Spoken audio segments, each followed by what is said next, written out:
Under the golden gaze of the sun, a boy wanders through a vibrant field of wildflowers. A chicken struts proudly alongside, its feathers gleaming in the light. A fluffy cat weaves between them, a silent guardian of their sun-drenched journey, bathed in warmth. The boy's laughter echoes through the tranquil field, a pure, innocent sound. The scene unfolds in serene harmony, the field a canvas of peace and simple joys.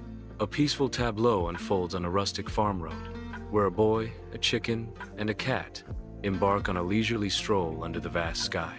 The chicken's beak blurs as it pecks at the earth, seeking hidden treasures beneath the dust.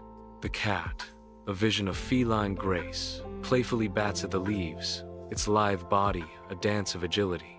The boy's smile reflects the boundless expanse of the clear sky above, mirroring the tranquility of the rural landscape.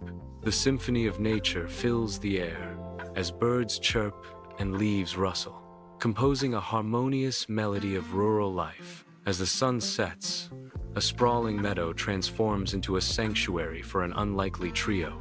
A fluffy chicken and a sleek cat nestle against the boy, their presence radiating warmth and companionship. The sky is ablaze with vibrant colors, mirroring the profound peacefulness of their unlikely bond. The scene fades to black, leaving a lasting impression of simple joy and contentment.